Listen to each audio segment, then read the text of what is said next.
आरती को बचपन से कुछ भी नहीं मिला। उसे ना ही किसी का प्यार मिला और ना ही कोई खिलौने, क्योंकि वो काली थी।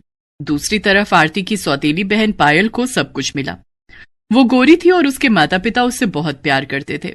इसलिए आज जब दोनों बहनों की शादी है तब पायल को 1 लाख का लहंगा मिला और आरती को कुछ मिला ही नहीं। आरती बस बैठकर ये सोचने लगी कि मेरे पास तो कुछ भी नहीं है, शादी का लहंगा नहीं है, क्या पहनकर मंडप में जाऊंगी मैं। आरती के पास लहंगा तो दूर, एक अच्छी साड़ी तक नहीं थी। बचपन से उसके साथ यही होता आया है। आरती की माँ आरती को जन्म देते हुए ही मर गई थी। आरती काली पैदा हुई थी, ये देखकर उसके पिता ने कहा था, अरे ये तो कोयले से भी काली है, ये कैसी बेटी पैदा करी है इसने। हरिहर को आरती पसंद नहीं आई। उसे काली बेटी नहीं चाहिए थी, इसीलिए 1 हफ्ते के अंदर उसने फिर से शादी कर ली। आरती की सौतेली माँ का नाम रत्ना था और रत्ना ने 1 साल के अंदर एक गोरी बेटी को जन्म दिया। हरिहर की खुशी का ठिकाना नहीं रहा। अरे ये हुई ना बात, बेटी हो तो गोरी हो, काली तो कुतिया भी होती है।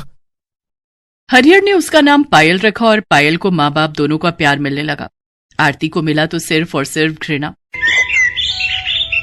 उसकी सौतेली माँ उससे कहती थी, तेरा मुंह देखकर मेरी भूख मर जाती है, खाने के समय मेरे सामने मत आया कर।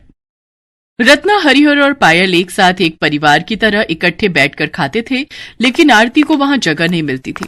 उसे रसोई में बैठकर खाना पड़ता था, वो भी सूखे चावल। खाना खाते हुए आरती हर रोज रोते हुए अपनी माँ को याद करती थी। माँ, आप मुझे अपने साथ लेकर क्यों नहीं गई? माँ, मैं आपके पास आना चाहती हूँ, भगवान मुझे ऊपर बुला लीजिए, मुझे अपनी माँ के पास जाना है। एक तो सौतेली, ऊपर से काली। ऐसी लड़कियों के नसीब में सिर्फ और सिर्फ दुख, दर्द और पीड़ा ही लिखा हुआ है। ये बात आरती बहुत पहले समझ गई थी। ऐसे ही वो बड़ी होने लगी। पायल को प्यार मिलता रहा और उस वजह से वो घमंडी बन गई और वो दोनों जवान हो गए। दोनों की शादी की उम्र हो गई। घर में पायल की शादी की बात चलने लगी। बेटी, अब तेरी शादी की उम्र हो गई है ना, तुझे शादी करनी होगी, उसके बाद तेरे बच्चे होंगे। माँ, आप भी ना। हमारी बेटी शर्मा गई। वहां आरती आई और बोली, हाँ बहन, तू बहुत खूबसूरत लगेगी। आरती को देखकर पायल गुस्सा हो गई। आ गई तू? हमारी एक पल की खुशी तुझसे देखी नहीं जाती है क्या? अपनी गंदी शक्ल लेकर चली आई यहां। लेकिन बहन, मैंने ऐसा क्या बोल दिया? पहली बात तो मुझे बहन कहना बंद कर। मैं तेरी बहन नहीं हूं, तू इस घर की नौकरानी है। मैं कोई नौकरानी की बहन नहीं हूं। जा, भाग यहां से, जाकर खाना बना। अरे, खाने से याद आया, कल पायल को देखने के लिए लड़के वाले आ रहे हैं। आरती, उनके लिए बहुत सारा खाना बनाना, समझ गई? जी पिताजी। आरती वहां से चली गई। अगले दिन पायल को देखने के लिए लड़के वाले आए। लड़के का नाम आलोक था। आलोक अपनी माँ के साथ आया था। साथ में उनका नौकर रघु भी आया था। आते ही आलोक की माँ जानकी ने हंसते हुए कहा, हरिहर जी, हम एक नौकर को लाए हैं हमारे साथ।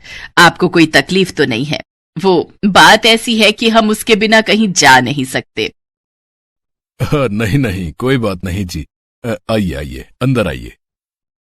रघु के साथ जानकी और आलोक अंदर आए। रघु भी बचपन से उन लोगों के साथ ही है। जानकी और आलोक सोफे पर बैठ गए और रत्ना पायल को लेकर हाजिर हो गई। वाह, पायल तो दिखने में बहुत अच्छी है। अरे वाह बेटा, एक नजर में पसंद भी कर लिया।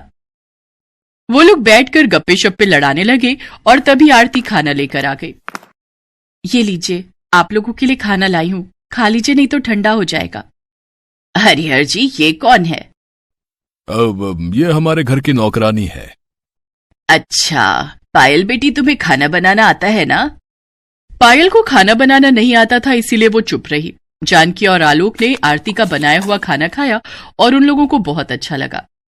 वाह वाह, खाना तो बड़ा स्वादिष्ट है, लेकिन हरिहर जी, ये तो आपकी नौकरानी ने बनाया है, लेकिन मुझे आपकी बेटी के हाथ का कुछ खाना है। वो असल में मेरी बेटी को खाना बनाना नहीं आता है। तो फिर ये शादी नहीं हो सकती। शादी के बाद हम खाएंगे क्या? तभी हरिहर के दिमाग में एक आइडिया आया। क्यों ना रघु के साथ आरती की शादी कर दी जाए। आरती भी आपके ही घर में चली जाएगी और हर रोज खाना बनाकर खिलाएगी। सभी शादी के लिए मान गए। आरती और रघु से किसी ने एक बार भी नहीं पूछा। हरिहर ने एक तीर से 2 निशाने मार दिए। दहेज के बिना आरती की शादी नहीं होने वाली थी, लेकिन अब आरती को विदा करने के लिए हरिहर को एक्स्ट्रा पैसे खर्च करने की जरूरत नहीं पड़ेगी। शादी का दिन नजदीक आने लगा और पायल ने 1 लाख का लहंगा खरीद लिया। आरती ने कहा, पिताजी मेरे लिए लहंगा नहीं खरीदा आप लोगों ने? तू लहंगा पहनकर क्या करेगी? नौकरानी को लहंगा पहनना है, हाँ? सभी ने हंसते हुए आरती की बात को टाल दिया, लेकिन आरती को पता था कि शादी जिंदगी में सिर्फ एक ही बार होती है। मुझे भी लहंगा चाहिए। 1000 का लहंगा हो तो भी चलेगा। तेरे लिए 1 रुपया भी खर्च नहीं करूंगा मैं। पता नहीं कहां से आ गई तू। तुझे तो अफ्रीका के जंगलों में होना चाहिए था। और ऐसे ही शादी का दिन आ गया। पायल लहंगा पहनकर तैयार होने लगी, लेकिन आरती के पास पहनने के लिए कुछ भी नहीं था। वो अपनी माँ की फोटो के सामने खड़ी होकर रोने लगी। माँ, क्या ऐसे शादी होगी मेरी? न लहंगा न अच्छे कपड़े। यहाँ क्यों रख के गई मुझे माँ? उत्तर दो माँ, उत्तर दो। तभी अचानक से आरती को उसकी माँ की आवाज सुनाई दी, जैसे कि आकाशवाणी हो रही हो। बेटी, मैं तेरी माँ हूं। तेरे बारे में तो मुझे सोचना ही पड़ेगा। बिस्तर के नीचे एक ट्रंक है, उसके अंदर मेरी शादी का लहंगा है, उसे निकाल कर पहन ले। माँ, माँ कहाँ हो आप? तेरे दिल में हूं बेटी, अब जल्दी से लहंगा पहन ले। आरती ने बिस्तर के नीचे से ट्रंक निकाला और उसमें से लहंगा निकालकर पहन लिया, और पहनते ही एक चमत्कार हो गया। आरती काली से गोरी हो गई। वो इतनी सुंदर हो गई कि खुद को आईने में देखकर उसके खुद के होश उड़ गए। क्या मैं इतनी सुंदर हूं? लेकिन कैसे? ये माँ का प्यार है बेटी। अब जा, शादी के मंडप में जा। शादी के मंडप में आलोक खड़ा हुआ था, पास में ही रघु भी खड़ा हुआ था। पायल मंडप में पहुंची और उसके बाद आरती वहां पहुंच गई। आरती को देखकर सबके होश उड़ गए। क्या आरती गोरी कैसे हो गई? क्या ये नौकरानी इतनी सुंदर कैसे हो गई? ये तो पायल से भी सुंदर हो गई है। आरती ने रघु का हाथ पकड़ा और अचानक से रघु भी लंबा और गोरे मर्द में बदल गया। उसने कहा, मालिक, पता नहीं मुझे क्या हो गया है, लेकिन मैं आपसे आपके घर में काम नहीं कर सकता। रघु और आरती वहां से भाग गए।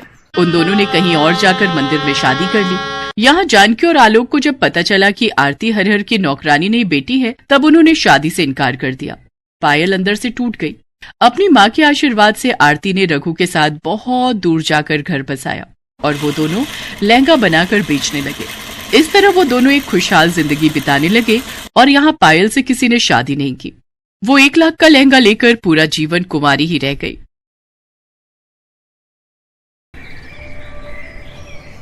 मायागंज गांव में 2 सौतेली बहनें रहती थी, जिसमें से निहारिका गोरी चिट्टी और तीखे नैन नक्श वाली सुंदर लड़की थी, तो वहीं पल्लवी एक सांवली और सर पर कम बालों वाली बदसूरत लड़की होती है।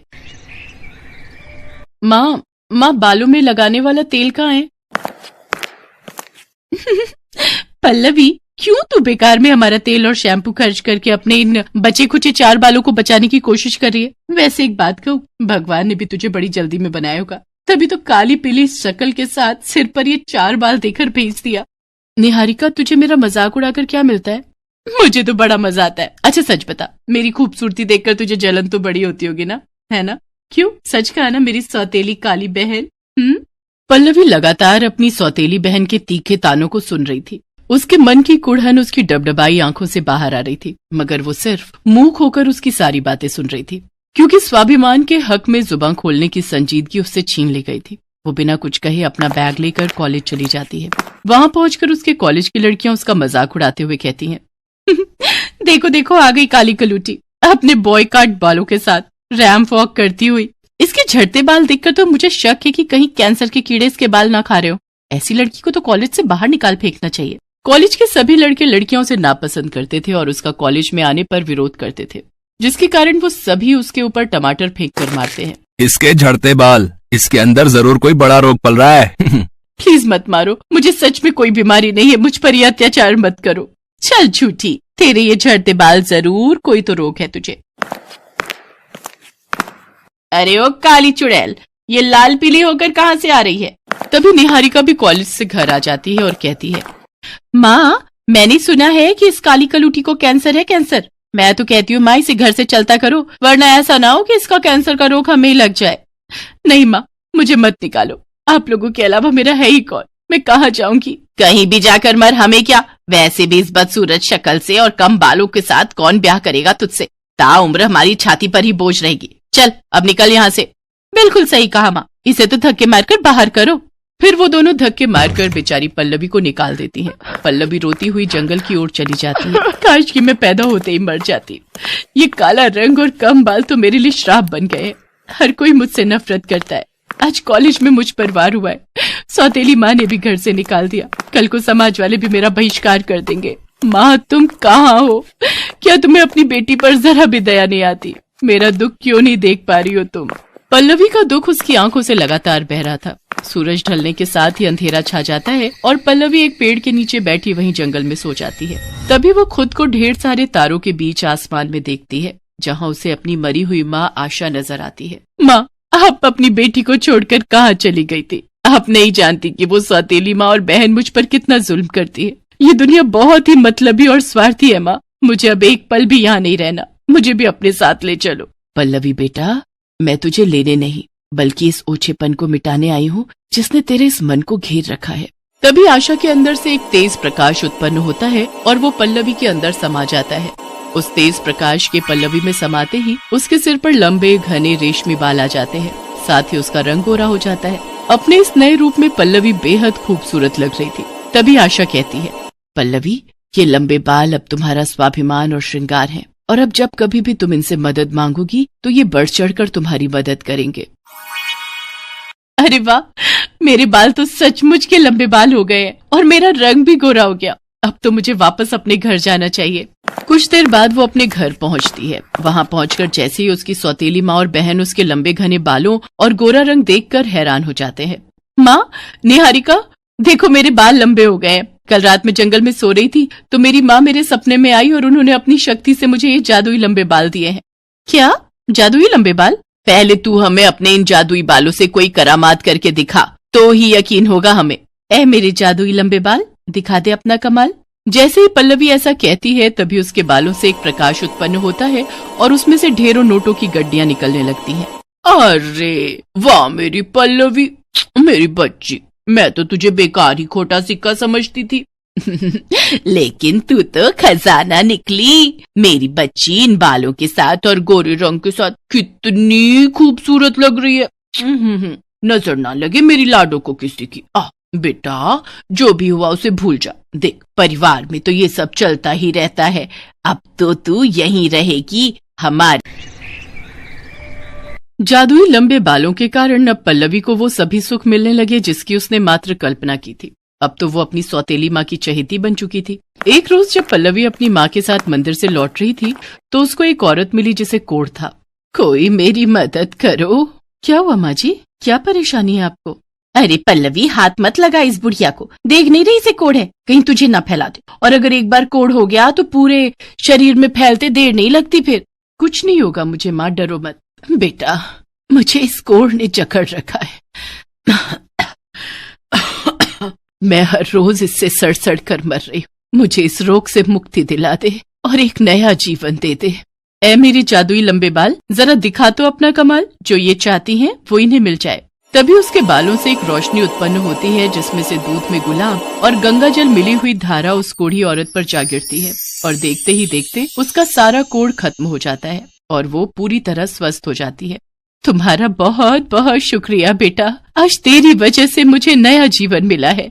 भगवान तुझे हमेशा खुश रखे। इसके बाद पल्लवी घर चली जाती है। उसके यहाँ अक्सर पीड़ित और दुखी लोगों का आना जाना लगा रहता, लेकिन पल्लवी किसी को भी खाली हाथ नहीं जाने देती और सबकी मदद करती। ये सब देख निहारिका को उससे बहुत जलन होती है। ये कल की काली कलूटी आज कितनी फेमस हो गई है।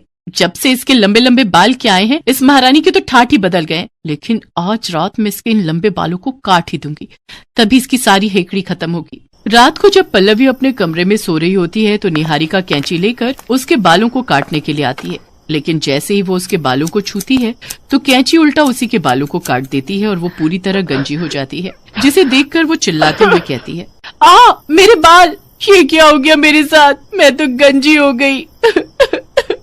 अरे क्या हो गया? ये आधी रात को कौन चिल्ला रहा है? अरे निहारिका, तू गंजी क्यों हो गई? पता नहीं माँ, मैं तो इस सौतेली बहन के बाल काटने आई थी, लेकिन कैंची अपने आप ही मेरे बालों पर चल गई। तो तुझे किसने कहा था इसके बालों को काटने के लिए? अब देख, तूने खुद ही अपने पैरों पर कुल्हाड़ी मार ली।